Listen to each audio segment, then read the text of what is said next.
인사하십니다. 잘 오셨습니다. 평안하셨습니까?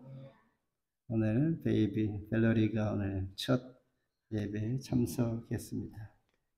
환영하면서 우리 함께 말씀 가운데 은혜 시간 되기를 바랍니다. 호세아서 BC 8세기 북이스라엘 왕국에서 활동하던 선지자 호세아.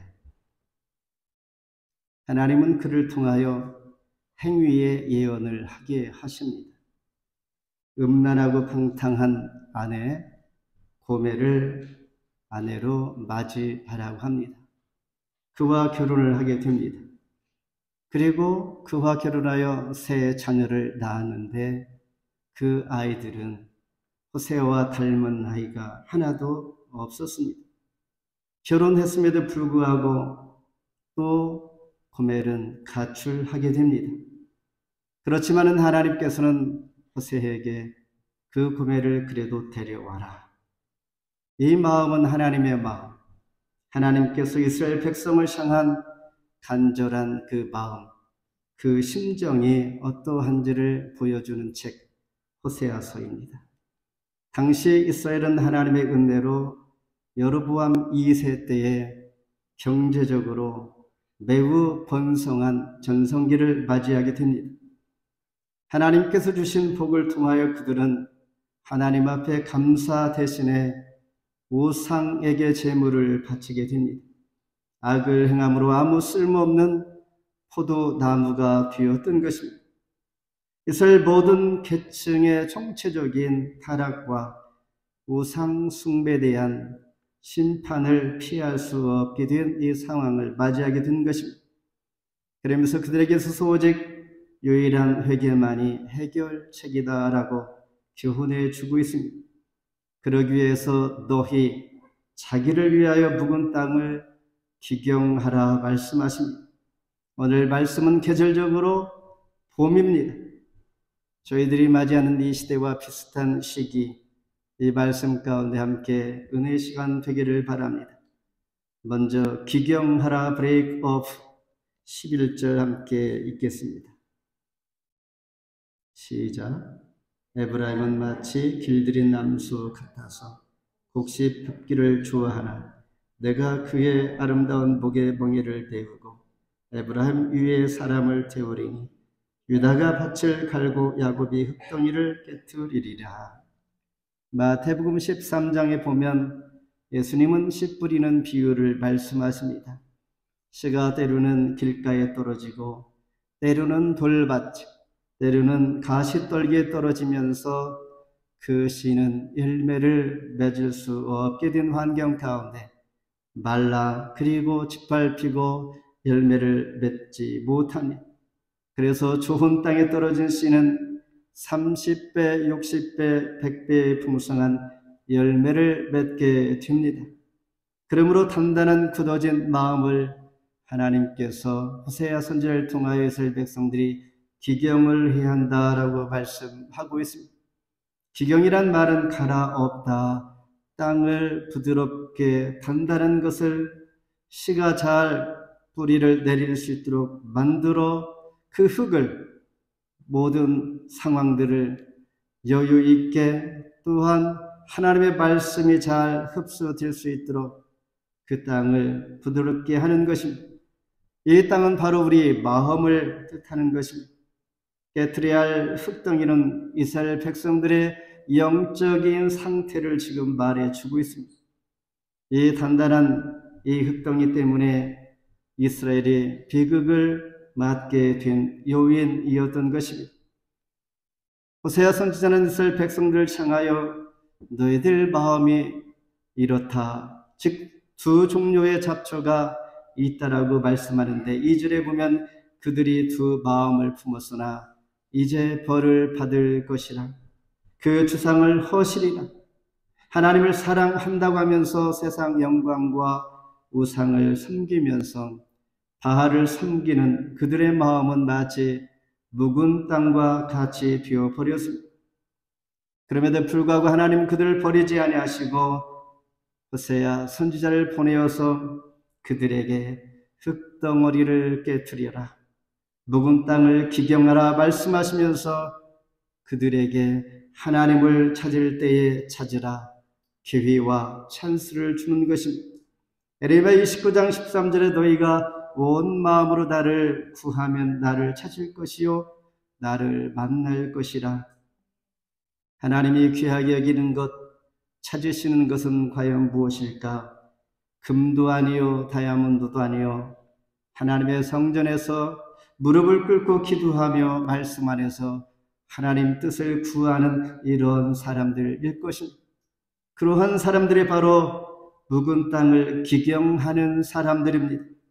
묵은 땅이 바로 북이스라엘 멸망의 원인이 되었고 하나님은 그 밭을 기경하여서 즉 잡초가 우거진 이 땅을 기경하여서 깨끗게 하라 말씀하시면서 내 마음의 밭, 다른 사람의 밭이 아니라 바로 나의 마음 속에 잡초가 우거져 있는 이 마음을 깨끗이 기경하라 말씀하십니다.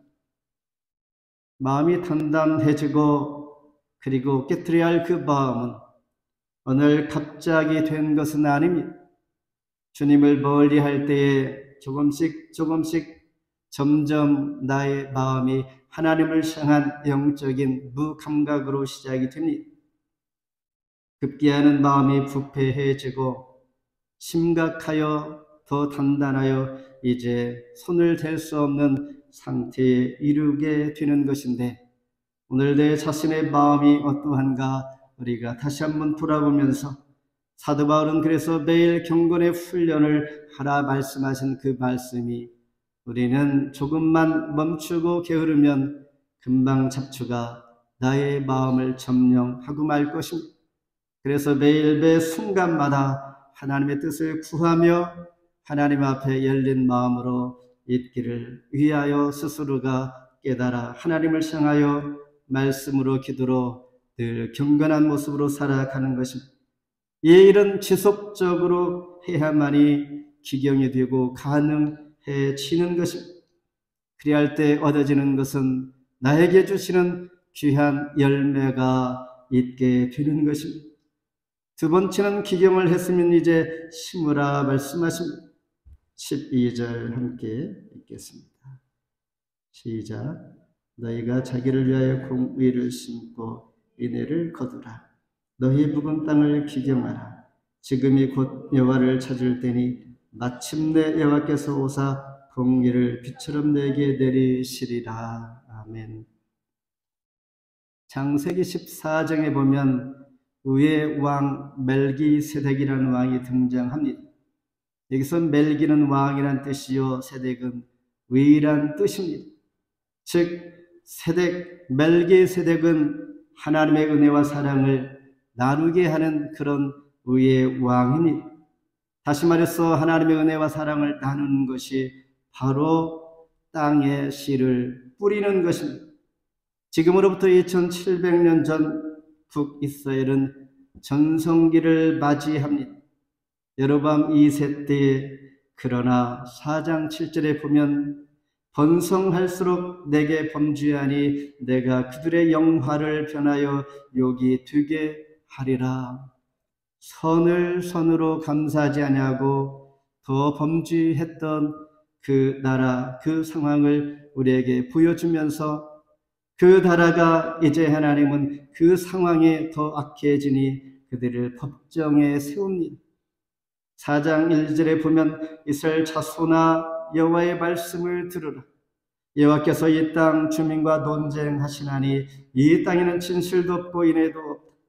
하나님을 아는 지식도 없고 오직 저주와 속임과 살인과 도둑질과 가는 뿐이요 부악하여 피가 피를 뒤이음이라. 이렇게 법정에 세워 하나님께서 말씀하십니다. 그 이유는 그들이 우상을 섬기고 있다는 것입니다. 그들의 삶이 범죄하고 타락했다라는 것입니다. 여기서 범죄라는 무엇인가? 악행은 무엇인가? 우리가 사회적으로 법정에 있는 법을 범하여 큰 중범죄 같은 표현으로 우리가 이해하는데 성경에서 말하는 범죄라는 것은 그런 죄가 아닙니다. 성경에서 말하는 죄는 하나님과 멀어져 있고 하나님과 뜻 가운데 있지 아니하고 관역을 벗어나 있는 이 상태입니다. 내가 하나님을 알지 못하는 것도 죄요, 하나님 뜻대로 살지 않는 것도 성경에는 죄 범죄다 이렇게 말하는 것입니다. 이유는 그들이 우상을 섬긴 것, 하나님 뜻에 멀어진 것 때문에 하나님은 여기에서 법정에 세워 이렇게 말씀하고 있는 것이죠. 이때 호세아 선지자는 하나님의 뜻을 통하여 이스라엘 백성들에게 공의를 심어라 말씀하고 있습니다. 일단 공의란 뜻은 무엇인가? 하나님 보시기에 옳은 하나님의 성품, 하나님의 사랑, 자비, 긍휼, 순종이 바로 여기에서 말하는 공의입니다. 이것을 지금 여호와를 찾을 때이므로 심는 것이요, 공의를 심으라. 하나님의 성품을 따라 많은 사람들에게 하나님의 성품을 증거하고 전하고 하나님의 자비를 전하고 하나님의 긍휼을 다른 이들에게 심고 하나님을 향한 그 순종의 마음을 다른 이들에게 전하고 심는 이 일을 하라. 이 말이 공의를 심는 것입니다. 그리할 때 이른 비와 늦은 비로 하나님께서 곡식이 풍성하게 열매를 맺게 하는 것처럼 복을 주시리라. 신명기 28장 12절에 여호와께서 너를 위하여 하늘의 아름다운 복을 여시사 너희 땅에 때를 따라 비를 내리시고 내 손으로 하는 모든 일에 복을 주시리니 너희가 많은 민족에게 구워 줄지라도 구지 아니할 것이요. 이런 복을 주십니다. 지금 나는 공의로 살아가고 있는가? 다른 말로 하나님의 성품을 내 자신이 받아 은혜를 누리면서 다른 이들에게도 이 성품을 전하고 나누고 있는가라는 질문입니다. 공의를 심고 인애를 열매로 거두는 삶이 되기를 바라는 것이죠. 인애라는 것은 영원한 하나님의 영생의 사랑이 바로 인애입니다. 공의를 심을 때에 영생을 얻게 되는 것처럼 공의를 심고 인애를 열매로 얻게 하시는 그 복이 하나님 앞에 약속이 돼 있는 것입니다. 그리할 때 하나님께서는 우리 삶 가운데 이 생의 축복과 이 땅에서의 복을 더하여 주시고 비를 내려주시는 것처럼 하나님께서 날마다 때에 따라 간섭해 주시는 은혜가 임하게 되는 것입니다. 마지막으로 거두라 13절입니다. 함께 읽겠습니다. 시작. 너희는 악을 밭갈아 쥐를 거두고 거짓 열매를 먹었나니 이는 너희가 내 길과 내 용서의 반응을 의리하였음이라. 거두는 것, 역대상 21장에 보면 우리가 잘 아는 다윗 왕, 하나님께서 그를 무척 사랑한 하나님의 마음에 합한 왕 다윗은 그러나 성경을 통하여 큰 죄 두 가지 하나님 앞에 실수한 것 있다면 그 중에 하나가 바로 인구조사입니다. 나라가 하나님 은혜로 부강해지자 그는 하나님을 섬기지 아니하는 이방 국가들처럼 세금 징수와 군사력을 파악하기 위해서 칼을 뺄 만한 자를 세라고 명령하게 됩니다. 쉽게 얘기해서 인구조사하라 명령합니다. 이 말은 결론적으로 하나님을 의지하지 않고 자신이 마치 공적을 군대를 의지하는 사람처럼 자기심을 과시하려는 그 태도에 하나님은 괘씸죄로 세 가지 옵션을 주게 됩니다. 한 가지는 3년 기근, 또 한 가지는 3개월 침략을 받아서 패배의 맛을 보게 하는 것, 또 하나는 3일 동안 전염병을 통하여 고통을 당하는 이 세 가지 옵션 중에 하나를 택하라 했을 때 매를 맞아도 빨리 맞는 것이 좋은 것처럼 다윗은 전염병을 택하게 됩니다. 이로 인하여 한 달 안시에 7만 명이 죽게 됩니다. 이 순간 다윗은 후회하면서 하나님께서 보내신 천사 앞에 무릎을 꿇고 회개합니다. 그 회개한 자리가 바로 오르난의 타작 마당입니다. 그때부터 회개하며 다윗은 하나님 앞에 단을 쌓게 되는데 그 땅 오르난의 타작 마당이 그때의 기준에서 1000년 전에 하나님께서 믿음을 확인하기 위하여 아브라함에게 독자 이삭을 바치라고 했던, 이삭을 데리고 제물로 바치려 했던 모리아산 그 자리였습니다. 그 후로 하나님께서 다윗에게 성전을 짓지 못하되 그러나 그의 아들 솔로몬을 통하여 성전을 짓게 하신 솔로몬 성전 7년 동안 세웠던 그 자리가 바로 다윗이 회개하여 하나님 앞에 다시 용서를 구했던 그 땅 오르난의 타작 마당이 예루살렘 성전 자리 솔로몬 성전을 세우게 된 그 자리가 된 것입니다. 즉 다윗이 자기의 군대를 의지하다가 이런 어려움을 당하고 하나님께서 괘씸죄로 그를 교만죄로 쳤던 이 순간, 바로 이스라엘 백성들은 오늘 본문에서 자기의 군대를 의지했던 것을 큰 범죄로 보고 교훈 삼게 하신 것입니다. 하나님 대신 용사의 많은 용사를 그들이 의뢰했던 것입니다. 그 결과 14, 15절에 그러므로 너희 백성 중에 요란함이 일어나며 너희 산성들이 다 무너질 것이라. 여기서 산성들은 아수르 왕 살만이 전쟁의 날에 벳아벨을 갈릴리 성읍입니다. 그 성읍이 무너질 것이며 그때 어머니와 자식이 함께 부서지고 죽게 될 것이다. 이로 말미암아 베델 야곱이 축복받아 루스를 베델로 이름을 바꾼 축복의 이 베델 땅이 너에게 범죄함으로 하나님께서 정령 망하게 할 것이다 말씀하시는, 즉 용사의 많음을 의뢰했던 이 주의 결과가 결국 많은 이들을 고통받게 하고 나라가 멸망하게 되는 이 참 아픈 비극의 상황을 맞이하게 되는 것입니다. 그러나 이 죄들은 순간 한두 가지 죄로 시작이 된 것이 아니라 그 전부터 기부와, 오늘 본문 말씀을 보면 기부와 때부터, 그때는 이 기준에서 300년 전부터 하나님 앞에 범죄한 이것이 악을 그때부터 심어왔다는 것입니다.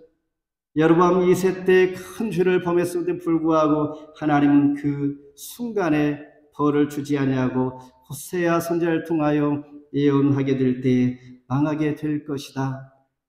그러므로 그 죄들은 심은 대로 거두리라 말씀하신 것처럼 여로보암 2세 이후 40년이 지난 후에야 BC 721년에 북이스라엘은 아수르에서 멸망하게 됩니다. 북이스라엘 마지막 왕은 동명이인 호세아 왕이었습니다. 호세아 왕 즉위 9년 만에 아수르에서 망하고 지금 지구상에 흔적이 없이 사라진 것입니다. 때가 되면 반드시 거둘 때가 오는 것처럼 우리에게 말씀하십니다. 복음을 심어서 축복을 거두는 하나님의 백성이 되라 말씀하시는 것입니다. 우리가 지금 심는 것 언젠가 반드시 거둘 것인데 무엇을 심을 것인가? 우리는 매일매일 거두는 것을 소망하면서 반드시 심는 것, 심지 않고 거두는 법이 없기에 오늘도 우리 수고와 모든 하나님을 향한 마음들이 하나님 앞에 심어지는 씨가 되어서 언젠가는 우리 때에, 당대에, 아니면 다음 세대에 반드시 거둘 줄 믿는 것입니다. 말씀을 맺습니다. 창세기 49장 22절 보면 요셉은 무성한 가지곧 샘 곁에 무성한 가지라 그 가지가 담을 넘었도다. 하나님께서 축복을 이렇게 예언하신 것입니다. 그러나 하나님과 점점 멀어지면 무성했던 그 포도나무는 공허한 포도나무가 되고 열매 없이 될 뿐만 아니라 포도가 포도를 열매를 맺으면 아름답고 많은 이들에게 기쁨을 주는 그러한 과일이지만은 열매가 맺혀지지 아니하면 그 나무는 아무 쓸데없이 땔감 외에는 쓸 수 없는 궁한 나무가 되는 것입니다. 그래서 1절에서 주상을 아름답게 할 수 있다. 궁한 나무가 되어서 하나님 앞에 열매와 감사는커녕 오히려 주상을 아름답게 하나님을 멀리하는 우상 섬김의 그 모습이 돼 버린 것을 말씀하고 있는 것입니다. 우리의 삶에서 처음부터 하나님을 떠나려는 사람은 거의 없는 것입니다. 차츰차츰 세상에 빠져 살다 보면 내 자신도 모르게 하나님으로부터 멀어지게 됩니다. 결국은 하나님을 떠날 뿐만 아니라 하나님 외에 다른 것을 의지하여 우상을 섬기게 되는 것입니다. 예외가 없이 우리도 마찬가지입니다. 우리의 마음을 날마다 기경해야 할 이유가 여기에 있습니다. 그렇지 않으면 열정이 식어지고 더 이상 변화가 없고 늘 그날이 그날인 것처럼 무의미하게 힘이 없이 소망이 없이 여기에 우리에게 주시는 말씀, 우리의 마음을 기경하는 이 삶이 정말 매우 중요합니다. 로마서 8장 13절에 너희가 육신대로 살면 반드시 죽을 수밖에 없습니다. 영으로서 몸의 행실을 죽이면 살 수밖에 또한 없는 것입니다. 의의 씨로 우리는 매일매일 심어야 하는 것입니다. 그리할 때 우리는 귀한 열매를 거두게 되고 그에 심겨지는 것은 기도와 눈물로 씨를 뿌리는 것 거저 되지 아니하고 그래서 이제 너를 위해 악을 더 이상 심지 말고지 복음의 씨를 많이 심기를 바랍니다. 그리할 때에 우리는 기쁨의 단을 거두며 그 열매를 약속대로 소낙비같이 복을 주시며 거두게 될 줄 믿습니다. 한 주간 그런 은혜 가운데 가기를 주의 이름으로 축복합니다.